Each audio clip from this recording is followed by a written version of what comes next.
근데 요 집은 이 이른바 서울식 기와집이 아니라 강원도 철원식 기와집이에요. 예쁜 기와집이네 뭐 북촌 갔네라 하는 게 아니라 왜 강원도 기와집이 여기 와 있는가? 우리가 지금 강원도 기와집의 특징을 좀 알 수가 없습니다. 철원을. 왜냐면 저거 하나밖에 안 남아 있어요. 한때 8만 명이 살던 철원이 쑥대밭이 돼버렸잖아요. 6.25 전쟁 때 철의 삼각지대 전투를 보여주는 전황도입니다. 네. 대마리, 삼봉동 이런 동일이 많은데 네. 지금 가보면 풀밖에 없어요. 이제는 사람이 안 사니까. 6.25 때는 박살난 다음에 아무것도 안 남게 돼서 근데 이 모든 역경에 이 집결되어 있는 게 이 수연산방인 거죠.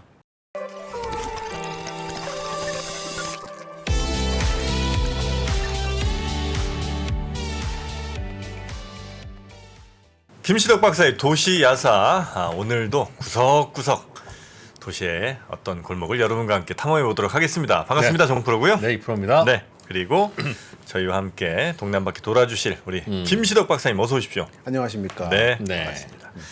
요즘에는 아니죠. 꽤 얼마 전부터 그 동네 한 바퀴라고 김영철 씨가 그렇죠. 이게 식당 이렇게 방문하시는 그 프로그램이 꽤 많은 분들이 또 좋아하십니다. 그렇죠. 근데 그 프로그램 가끔 보다가 우리 김시덕 박사님이 그렇게 같이 해주시면 참 재밌겠다 이런 생각을 좀 했었거든요. 그렇죠. 그분은 너무 그 궁예의 느낌이 여전히 강해서 그 깜짝깜짝 놀라요. 네. 동네를 관심법으로 꿰뚫어 보시는. 그 앞에서 기침도 못할 것 같고.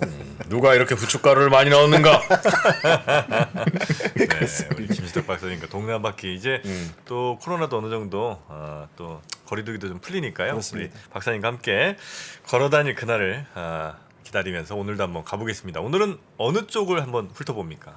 예, 오늘은 그 서울 성곽이랄까요? 옛날 한양의 동북쪽 성 넘어서 네. 지난번에 미아리를 살짝 봤고 월곡하고 나머지 지역인 성북구의 정릉 그리고 이른바 성북동 비둘기의 성북동 네. 예. 그리고 삼양동이라 불리던 미아동 그래서 수유동 정도로 해서 우이동까지 갈 수 있으면 좋겠습니다. 이런 곳들은 언제부터 서울이었습니까? 여전히 계속 서울이었습니까? 그러니까 조선시대 때도 이른바 성저심리라고 예. 성이 있으면 바깥 심리까지는 관할한다라는 들어오긴 했지만 그 관할은 이제 그린벨트 관리의 개념에 가까운 그래서 무덤 못 쓰고 그런 거죠. 그래서 이 정릉이란 지명을 보면은 이해가 잘 되실 텐데 그 정릉이요. 네. 서울 그 강남에 선정릉이 또 있잖아요. 선릉, 정릉 그게 또 정릉 아니에요? 아닌가요? 한자가 다른 걸로 알고 있습니다. 다른 정자예요. 선정릉의 그쪽은 선릉과 전릉 합쳐가지고 선정릉이라고 그렇죠. 그러고 여기는 이제 그냥 정릉이고. 이쪽은 일대 태조의 두 번째 부인 무덤이라고 알고 있습니다. 그렇군요. 대신 답사에 보면은 이런 무덤들이 접근이 이게 좀 산속에 묻혀 있다 보니까 티는 안 나고 기본적으로 여기 하면은 떠오르는 거는 국민대학교의 땅이죠. 그렇습니까? 국민대학교가 워낙에 크게 자리 잡고 있어서 여기를 아마 여러분이 여기 내부순환로 타고 들어가시다 보면은 오른쪽에 큰 대학 하나 보일 거예요. 예. 국민대가 있고 그 옆에 조그맣게 대학이 있는 게 고려대학교 부설 무슨 보건대학이고 넘어가시면 이제 성북 이게 어디입니까 갑자기 평창동으로 넘어가게 되는 이쪽은 저한테는 그 이미지가 기본적으로 있습니다. 네. 여기 이미지를 결정하게 된 계기 중에 하나가 제가 이제 모 독서 모임에서 답사를 진행하는데 네. 가끔 경제 쪽 기자분들이 오세요. 이런저런 인문학적인 인사를 적기 위해서 부동산 쪽 그렇습니다. 요즘 저는 사실 내 발언이 뭐가 재밌을까 생각을 좀 해오는데 뭐 나름대로 인사이트가 있다더라고요. 어쨌든 그분하고 정릉을 갔어요. 네.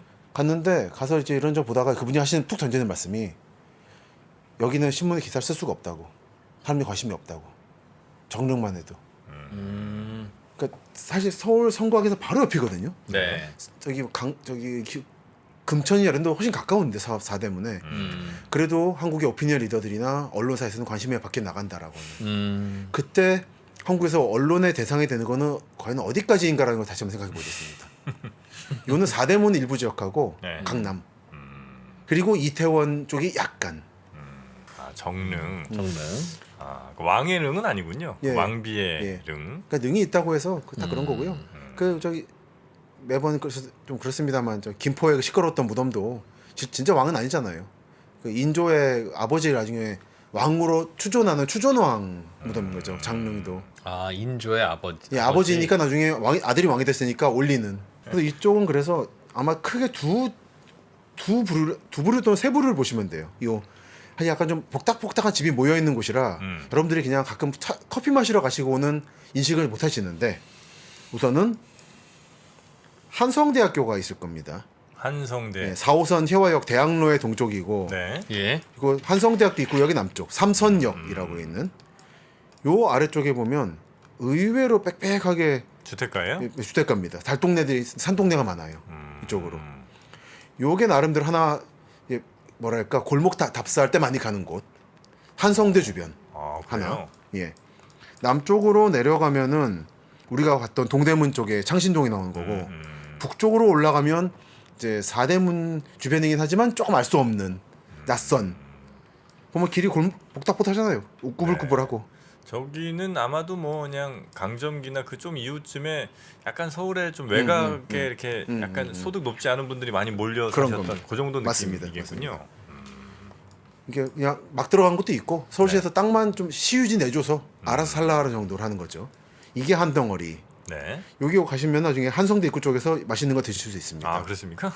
그래서 여기 특히 가실 때 같이 보시면 좋은 게 한성대 입구역 동쪽에 1번, 2번 출구 쪽 보시면 뭐가 좀 네모네모난 게 많죠.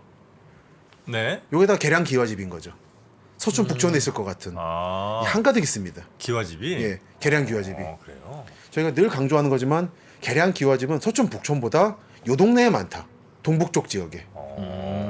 저거는 그럼 대충 한 뭐 90년대, 2000년대 지은 계량한. 까지는 안 내려오고요. 예. 그거보다는 좀 앞서지만 식민지 때 이후 정도. 아, 그래요. 예. 60년대 5, 뭐 60년, 70년대. 그렇게 지었던. 예. 이게 그러니까 생각해 보시면은 이런 풍경이 북촌부터 대략 혜화까지 뻗어 있었던 거예요. 쭉 까맣게. 그걸 하나하나 바꿔가면서 아파트 만들고 학교 만들고 하는 거죠. 네네네. 가장 극적으로 이게 사라진 게 안암동이죠. 말씀 한번 드렸는데 안암동 한옥단지는 유명했습니다. 새까맸어요. 다 한옥으로. 예. 근데 그게 지금 다 바뀌어 버렸어요. 지금의 아파트는 아파트지만 그때는 집 짓는다 그러면 한옥 짓는 그렇죠. 거죠. 그게 5, 60년대. 그다음에 돈 있다 그러면 양옥 짓는 거고. 그다음 단계가 5층짜리 중층 아파트. 그다음에 아파트 단지로 가는 거죠. 네. 두 분이 잘 아시겠지만 중층 아파트와 아파트 단지는 많이 다르잖아요. 이제 중층 아파트는 주변에 개방돼 있어가지고 학교도 같이 공유하고 시장 보러 갈 때 밖에 나가는 거고 단지는 이제 구획을 지어버리는 거고 우리가 흔히 말하는 아파트라든지 아파트 문제라는 문제는 대부분 마지막에 해당하는 거죠. 그 중층 단지. 아파트 단지는 개방돼 있어서 사실 아파트라고 말할 때 문제가 발생하지 않습니다. 그냥 큰 주택 중에 하나로 보시면 되는 정도라. 어쨌든 요게 한 덩어리고 또 하나는 이 대학로에서 북쪽으로 올라가면 네. 부잣집들이 많아요. 이렇게 그래요? 무슨 동이에요, 저희가? 여기가 볼까요? 성북동, 이른바 성북동 비둘기에 성북동. 예. 아.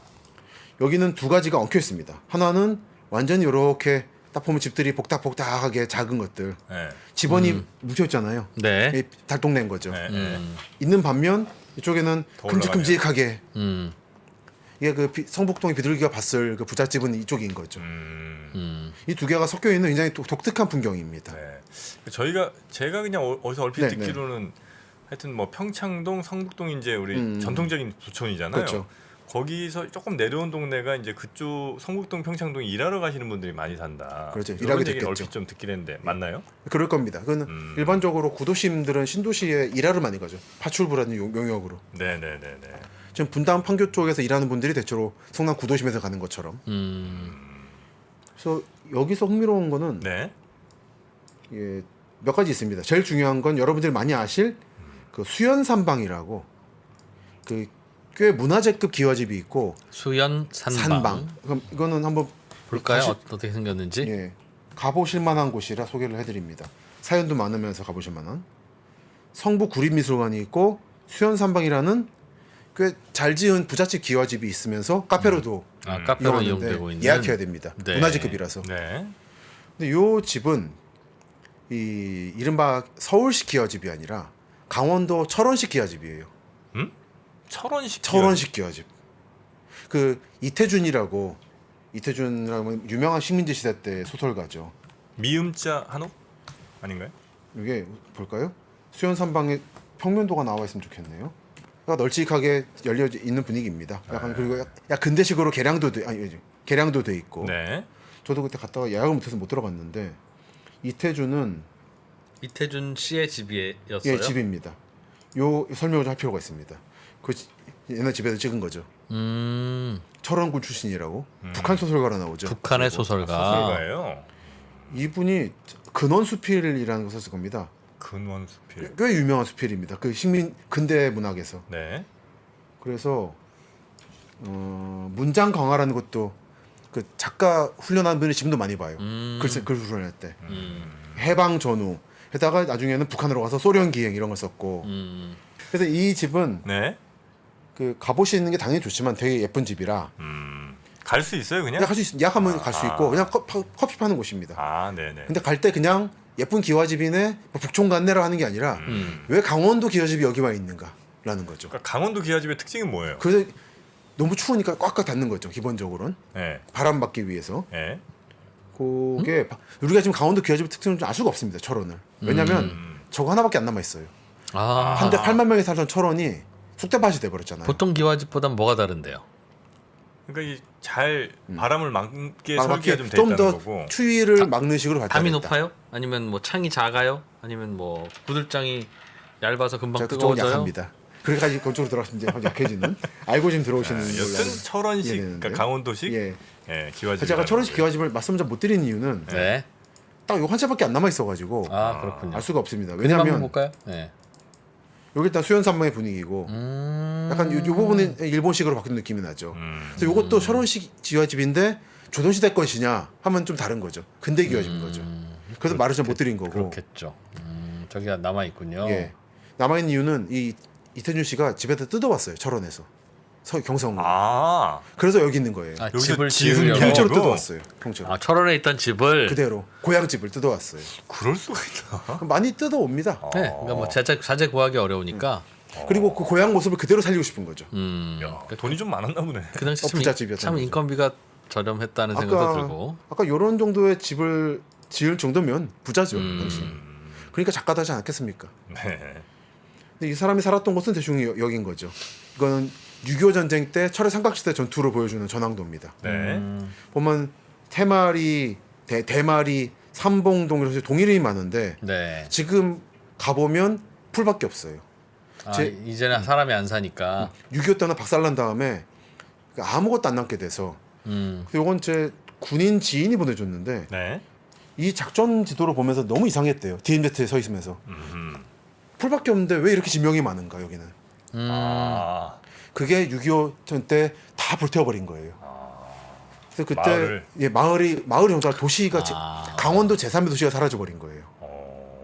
큰 도시였습니다. 저런. 완전히 숙대밭이 된 거네. 그렇지. 진짜. 작전 요도 보면 마을이 다 나와 있는데 예, 저기는 여기. 마을 이름만 있을 뿐. 그러니까 가보면 앞에 보면 다 풀밭인데 왜 이름들이 있는가? 여기가 삼봉동이냐? 예. 음. 동이 있을 정도면은 정말 도시라는 거거든요. 그래서 그거에 대해서 그 전투에 참전했던 분이 증언을 한 게 있는데 이 철은 어떻게 사라졌는가를 증언했더라고요. 백마고지 참전 전후의 분이 말씀하신 게 기와집 천지였는데 전쟁 중에 기둥을 빼다가 땔감으로 썼고 연료 보급이 없으니까 그러다 없어지고 나니까 철도 전신주 나무 그 침목을 걷었었고 그래서 철원은 사라졌다. 야 그렇게 해서 그래서 철원이라는 게 뭐 우리가 갈 건 아니지만 네. 여기서 갈 건 아니지만 가보면 꽤 평야지대 곡창지대예요. 강원도에 이런 데 있구나 생각이 들 정도인데 철원 그래서 무슨 쌀이 있어요 브랜드가. 맞습니다. 예. 근데 그게 일제 때부터 유행했던 그게 인기 있었던 게 온 게 아니에요. 철원 분지는 북한 쪽에서 강이 내려옵니다. 네네. 저수지도 거기 있었고 근데 그걸 북한이 45년 이후에 남한에 전기를 보냈다 안 보냈다잖아요. 장난치면서 네. 이쪽에 저수지를 막아버려요. 그래서 철원이 황무지가 됩니다 한번. 그러다가 60년대에 한국수자원공사의 전신이던 농어촌공사에서 군인들이 끌고 지뢰를 제거해가면서 다시 저수지를 만들었어요. 그래서 철원쌀이 다시 나오게 되는. 네네. 근데 이 모든 역경에 이 집결돼 있는 게 이 수연산방인 거죠. 그 역사를 보여주는. 그 철원이 예전에 그 김영철 씨가 궁예 일때 아 그때 그렇죠. 궁예가 도읍을 정한 데가 철원 아니겠습니까? 그렇습니다. 예, 옷만이 반매운. 보면 궁의 왕릉이 네. 딱 남쪽의 민통선, 북쪽 민통선에 결쳐 있어요. 그래서 공동 발굴로만 갈 수 있다고 그래서 철원 사람들이 궁예에 대해 애착이 있는 게 이게 마치 분단과 통일을 상징하는 것 같은 위치다라고 말을 하죠. 그래서 철원 얘기를 조금만 하면 이게 왜냐면 더 넘어가야 되니까. 예. 그러니까 용산에서 출발하는 경원선, 경성 원산선이죠. 네. 청량리 거치면 창동 가고 오늘 여기까지 가면 좋겠습니다. 네. 의정부, 양주 덕정 요즘 이기 신도시 만든 동두천 대충 아파트 단지가 만들어진 건 여기까지죠. 여기 넘어가면은 이제 군사 지역이라 못 만들고 저게 무슨 철도예요? 말씀하신 이게 빨간 경원선. 철도? 경원선. 이 수도권 전철 1호선이라 부르지만 정식 이름은 경원선입니다. 네. 어디 간다고? 원산. 원산 저기 북동 그렇죠, 쪽에. 분단 전에는 원산이 큰 도시니까 이게 번화했던 라인이에요. 그럼 일제 때는 철도가 있었던. 철도가 있었을 뿐 아니라 금강산 여행 가는 전기철도까지 있는 그 말씀 좀 드리려고요. 그래서 올라가면 연천 지나고 네. 대광리, 철원에서 하나 갈라지죠. 월정리로 넘어가면 이게 원산 가는 거고 여기서 금강산 전기철도라는 게 있습니다. 이걸 타고 가면 김화를 거쳐서 내금강으로 가는 아. 요게 그렇게 인기 노선이었대요. 나중에 1944년 되면 일본이 전쟁이 급해지니까 필요 없는 철도를 걷어서 군수물자를 만드는데 마지막으로 이 철도 운행한다는 소문을 듣고 조선 전도에서 사람들이 쌀가면을 짊어지고 왔어요. 왜냐면 이게 요금이 거의 쌀한가면 요금이었거든요. 아. 근데 마지막 타보겠다고 열차 위까지 올라타가지고 금강산에 갔다고. 죽기 전에 금강산 한번 보자. 한번 열차 타고 가보겠다고. 그 정도로 인기 노선이었습니다. 참 우리나라가 그 엔터테인먼트 욕망이 꽤 있는 민족이에요. 어? 쌀을 짊어지고 그러니까 참. 그러니까 놀겠다고. 아. 금강산 전기철도가 대부분 지금 DMZ에 들어있어서 우리가 접근이 안 되는데 네. 약간 공개돼 있어요. 일부 지역이. 금강산 가던 철길. 예. 아. 이게 그 당시 전기철도 철길이에요. 지금은 저기가 어디입니까? 이게 지금 철원의 철원. 대위라는 곳입니다. 아. 대위교. 가보면 참 마음이 그래요. 네. 그러네. 저기로 갈 일이 없으니까 이제 저렇게. 그러니까요. 이랬던 인구 8만 명에서 강원도 세 번째 도시였던 철원이 순식간에 사라져버리고 집 한 채밖에 안 남겼다는 게 너무 마음이 아픈 거예요. 그러니까 부동산도 불패가 아닌 겁니다. 맞습니다. 전쟁이 나면은 불패가 아니죠. 그럼 세상에 불패 자산이 어디 있습니까? 요즘 키프로스 분단됐잖아요. 네. 터키 쪽에 붙어 있는 북키프로스하고 그리스 남키프로스인데 예. 사실 우리나라가 사람들이 믿는 게 유일한 분단 국가라고 하지만 그건 거짓말입니다. 수많은 분단 국가가 있는데 가장 마음 아픈 데가 이 키프로스예요. 이게 부동산 관련입니다. 이게 전쟁이 난 다음에 인구가 거의 재배치가 됐어요. 쫙 그리스계하고 터키계가. 그래서 그리스 부자가 지었던 집이 북쪽에 있고 이런 거예요, 막 상황이. 터키 쪽 키프로스에서 그 남쪽 사람들이 버리고 간 집을 요즘에 중에 폐허 관광처럼 어허. 쓰고 있다고. 어. 그러니까 불패가 아니긴 한데 또 그렇게 활용 요인도 있다. 야. 이건 지금 민통선 내부에 있는 그 전기철도의 흔적. 아, 저 위로 철도가 간 갔다는 거예요. 것이네요. 예. 그 쌀가마니 짊어지고 타고 왔던 전기철도인 거죠. 그 지금 유명했던 여기 동성역이라는 역이 여기 있었습니다. 아무것도 없죠 정말로. 이게 역이에요. 어디가 여기? 이게 여기 보면 지번이 철도 지번이에요. 아. 그리고 이거는 양지역. 아무것도 없는 거 정말. 역자리에 저기도? 역자리예요. 그 이 정도로 철의 삼각지 전투라는 게 정말 아무것도 안 남겼다라는 걸 보여주는. 한번 보여드렸었는데 27년에 보면 왕십리 쪽에 금강산 전기철도 사무소 있었다고. 금강산. 산 전기 전철 경성 출장소. 그러니까 왕십리부터 금강산 여행 가는 거예요. 금강산 전철이라는 아예 그냥 회사가 있는 거죠. 회사가 있는- 사철이 있었던 거죠. 그래서 왕십 서울 사대문에서 철도로. 와서 저희 기동차 타고 왕십리 와가지고 타면 가면 되는 거죠. 전차 타고. 육지를 통해서 금강산 가는 방법 아십니까? 어디를 통해서요? 육지를 통해서 금강산으로 가려면 지금이요? 지금. 예전에도 뭐 거기로 갔겠죠. 네. 거기 가려면 예. 강원도 양구군에 어. 저 북방 민통선 쪽으로 가면 팔랑리라고 있어요. 음.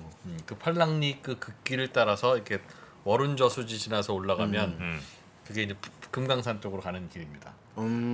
남한 영역인데. 남한 영역인데 예전에는 이제 금강산 가던 길이고 지금은 이제 군사도로로 주로 쓰여서 눈 오고 그러면 그때까지 가서 눈 쓸고 오는. 제가 그 동네에서 이상 군 생활이. 예, 거기서 군 추억이. 생활했습니다. 아, 이게 결국 금강산 못 가는 거잖아요. 근데 그것다 줄긴 한 거죠. 예, 못 아. 갑니다. 지금은 당연히 아. 못 가고 가면 얘를 이제 그냥 지뢰가 이제 가면 간첩이 되는 거죠. 아. 지금은 금강산이라 생각하고 그냥 그쯤에서 똑같은 길을 가면 그때는 관광객, 지금 가면 간첩. 그러니까 그게 이제 등산 개념이 바뀌어서 그런데 예전에 산을 넓게 봤더라고요. 능선을. 네. 일제 때 그 등산 기록 보면 관악산 등산 간다고 동작구부터 시작해요. 그래서 노량진 상도부터 이제 관악산 시작된 거예요. 아. 그러니까 1박 2일 코스인 거예요, 관악산은. 아, 그러고 보니 이어지는 거 같네요. 이어지는 거예요. 이렇게. 네. 쭉 가는 거지. 상도 같은데 꽤 험하거든요.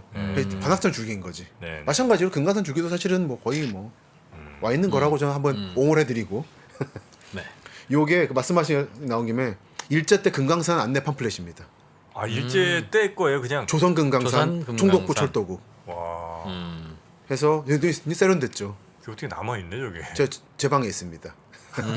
이 10,000원쯤에 샀어요. 아, 그 일본 그래요? 옥션에서 일본 옥션에서 거의 한 100년 된 거 아니에요, 그러면? 거의 100년 됐죠. 와. 일본이 워낙 많이 찍어가지고 종이를 싸요 지금도. 근데 교회에서 교훈은 100년 돼도 10,000원 정도밖에 안 한다는 거. 그래서 고무를 사시려면은 도자기가 최고라는 거라 다시 한번 고문서상으로서 느낍니다. 고문서는 네. 고문서는 해봤자 1, 2억이에요. 아무리 귀한 거라도 도자기가 최고예요. 도자기. 저 펼침 저렇게 나오는 거예요? 좀 이렇게 나오죠. 그래서 경성에서부터 철원 와서 아, 저희 경성이구나. 원산 가는 게 있고 이게 그 전기철도 타면 이렇게 온다. 단발령 지나서 마휴리를 지나서 내금강 나오면 방갈로가 나온다. 방갈로? 방갈로. 여기 그것은 워낙에 유명한 일본 제국 내에서도 유명한 관광지여서 그러니까 숙소가 숙소가 있는 거죠. 내금강 산장이 또 그렇죠, 있네요. 그렇죠. 이미 내금강 전부터 이미 관광 시작인 거예요. 등산 시작이 장안사 예, 있고 금강산 안에 있는 절이죠. 명연담, 명경대, 외무재령, 그래서 석가봉, 만폭동, 금강문, 표훈사. 그래서 이게 이어집니다. 한 장 더 있는데 그건 뺐습니다. 이건 그냥 일본에서도 유명한 당시 풍속화가 그린 지도라서 네. 그러니까 금강산 쪽에서 저 남조선을 바라보는. 그렇죠. 네. 저 부산까지 그려놨네요. 부산 시모노세키가 대구. 그려놨죠.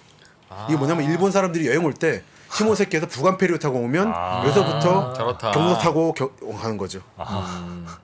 이걸 압축적으로 보여주는 게 이 사람 특징이었어요. 그러네요. 네네네. 그러면 중간에 빼먹지 않고 불국사도 끼워 넣어주고. 그러네요. 저기 아, 저기 경주. 그렇지. 이건 빼먹으면 아쉬우니까. 그러니까 저기 저 산 머리 수평선의 산 같은 데가 저기가 이제 바로 호주쯤 되겠죠. 후지산인 거죠. 후지산. 후지산. 예. 여기 일본 사람들이 그 옛날 그랬던 게 후지산이 보이는 게 일본의 심지어 영역이라고. 아. 근데 일종의 장난 같은 겁니다. 네네네.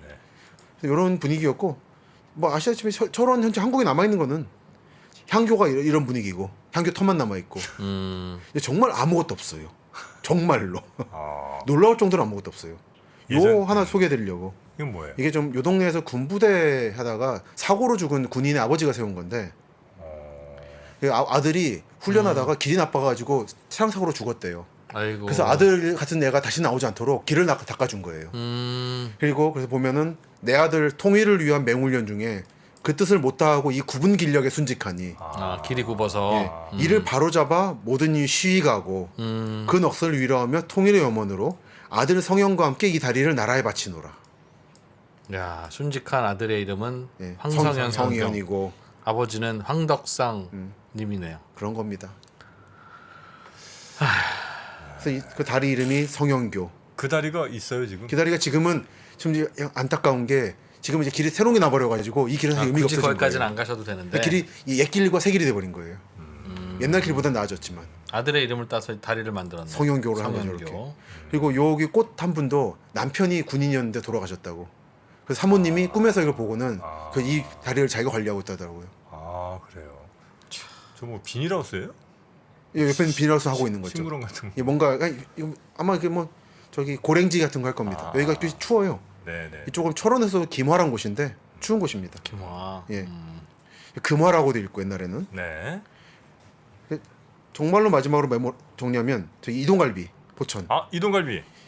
나온 게 이제 이 배경이 있어서 이게 나온 거죠. 이동갈비. 뭐냐면 예. 옛날 위수령이 있었잖아요. 군대 외출 갔을 때 갈 수 있는 동네 한 검에 개. 예, 그 최남방선이 요 이동갈비까지 라인인 거예요. 이동. 포천의 이동. 일동 이동인 거예요. 네네. 그래서 이동에 갈비천이 만들어졌다. 갈비는 군인들 먹기 너무 비싼 거 아닙니까? 그때는 안 비쌌나? 그때는 더 이제 강원도에서 고생하는 그 아들 저기 동생한테 네네. 갈비 한번 먹였다는 거죠. 그래서 이 동네가 재밌는 게 이렇게 약간 일본 교토 같이 계량 기와지 같은 게 쭉 있어요.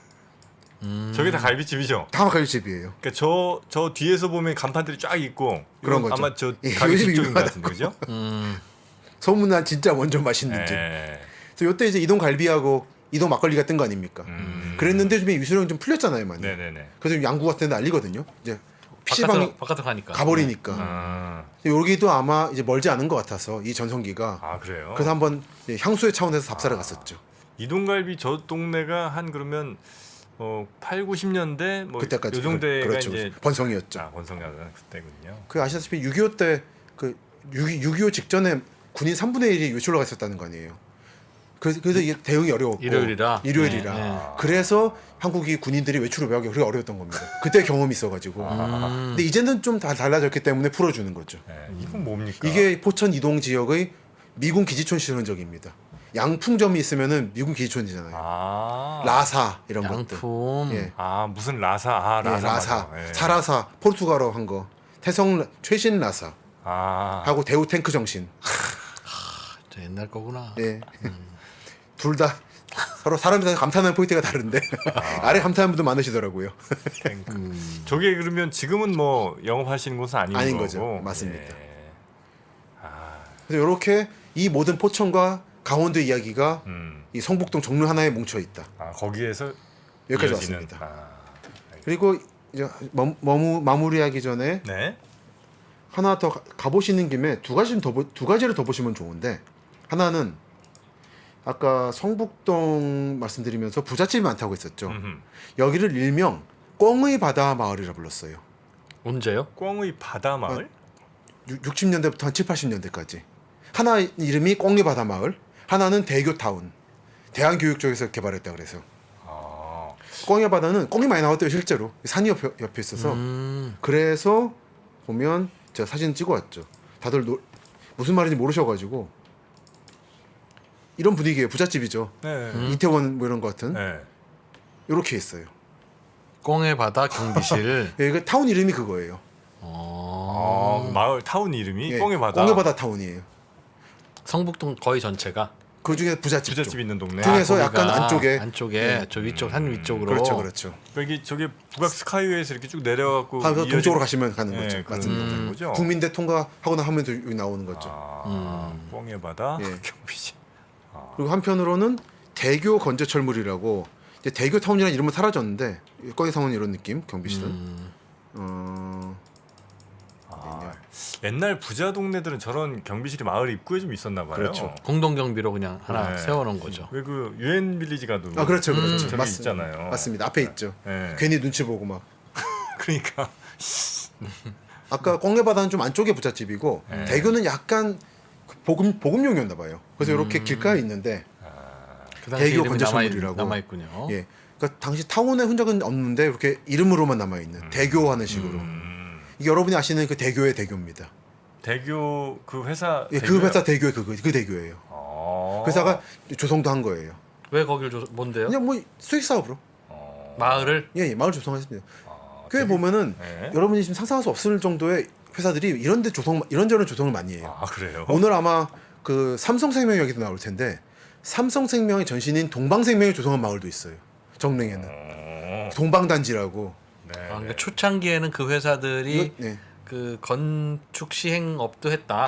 했던 것 같아요. 논순항을 접고 이제 단일화시키는 거죠. 네네네네. 그래서 요거의 건너편이 아까 말씀드린 수연산장, 산방. 그리고 이 옆에 길을 따라 올라가면 나오는 게 시무장이라고. 시무장? 시무장도 유명한 곳입니다. 대단히. 왜 유명하냐면 저 설명 그게 낫죠. 한용운 시인이 머물렀던 심우장. 그 소를 찾는다는 게 불교적인 개념이잖아요. 네. 아 소를 찾는다. 예, 소를 찾는 장. 그래서 아, 시인 대선사 독립지사이신 만해 한용운 선생께서 남쪽으로 바라보면 총독부를 마주보게 된다고 동쪽으로 집을 지은 거였죠. 아, 총각 꼴부도 보기 싫다. 꼴도 보기 싫다. 그래서 실제로 보면은 시무장이 이쪽에 있는데 어디 있냐? 여기. 볼게요. 여기 찍고 크게 보면 총독부가 여기 있었던 거고 산의 아하, 반대편이에요. 저쪽으로. 야, 꼴도 안 보겠다고 동북쪽으로 보는 거지. 그렇군요. 예. 한용운 선생이 저기 사시던데요, 예, 그러면? 머물렀습니다. 그래서 사시던 곳이다. 그래서 SBS라든지 문인재단에서 만들었고 가보시면은 이런 식의 집이 남아 있습니다. 아. 네, 여기는 그냥 들어가실 수 있습니다. 네네네. 저기는 그럼 누가 지금 사시는 곳이겠죠? 관리를 하시더라고요. 이거 뭐 문화재로 관리하고 있습니다. 그러니까 사유지 사택은 아니고. 사택은 아니고 문화재라서 네, 예. 관리하시는 분은 공무원. 맞습니다. 근데 우리나라 많은 문화재 중에는 그 나라에서 사들인 것도 아니고 또 개인 재산이니까 함부로 살 수도 없잖아요. 그러면 그냥 개인의 땅이고 개인의 집인데 문화재로는 지정되어 있고. 그렇죠. 그러나 또 그렇다고 사시사철 공개를 하면 그 개인이 사시는 게 좀 피해가 되고. 그렇죠. 그렇다고 공개 안 할 거면 굳이 문화재 문화재로 의미가 지정해서 뭐 없고. 하는 의미가 없고 그런 곳들이 꽤 있더군요. 제일 대표적인 게 향교. 향교는 대부분 다시 답사를 처음부터 포기합니다. 이게 제사 지날 때만 열고 다 닫아버려요 평소에. 근데 문화재로 지정돼 있거든요. 그래서 참 마찬가지로 전 절도 잘 안 갔는데 보물이 있대 뭔가 많대 책도 있고 하나도 안 보여줘. 볼 수가 없어 절에 가도. 그래서 있겠거니 마음의 눈으로 보고 저희 궁의 눈으로 보고 지나버리죠 언제나. 성락원이 성북동에 있나요? 성락원 네. 뭘까요? 제가 그 갑자기 안 떠오르는데 성락원은 잘 안 보시는구나. 예, 잘 모릅니다.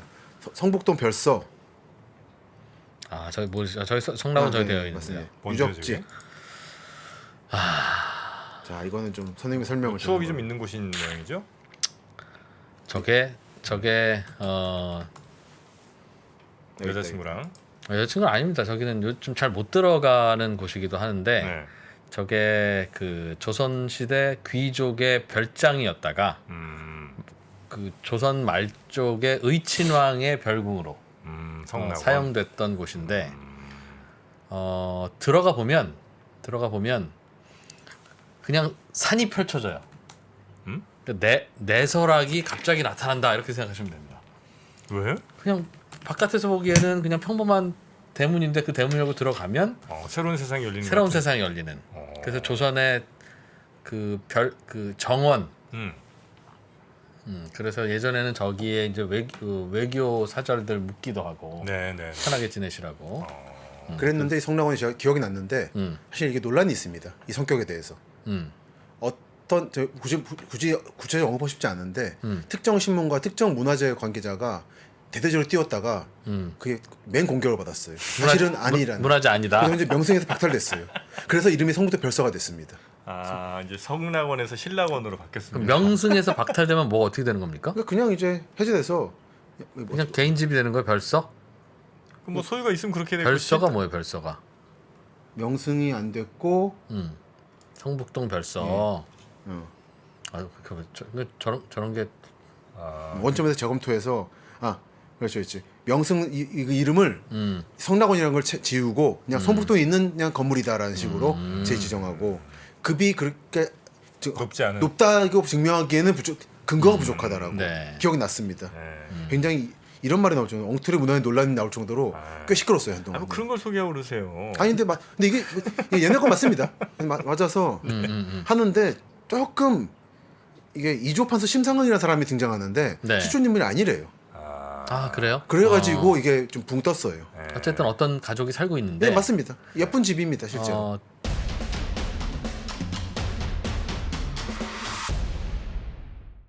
저기가 서울대 경제학과 교수님 국무총리 하시던 그분 누구죠? 정운찬? 정운찬 교수님이 네.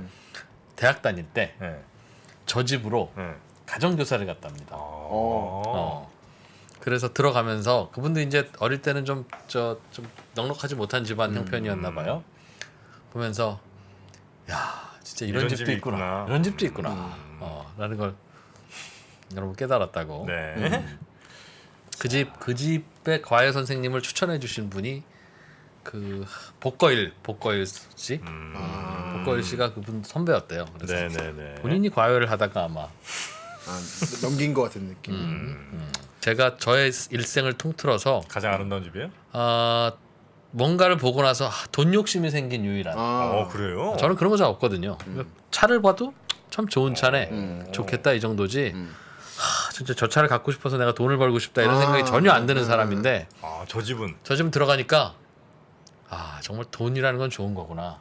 그래요? 한번 가봐야 되겠다. 갖고 싶다는 성락원. 생각이 네. 그런 말씀하실 정도면은 들었습니다.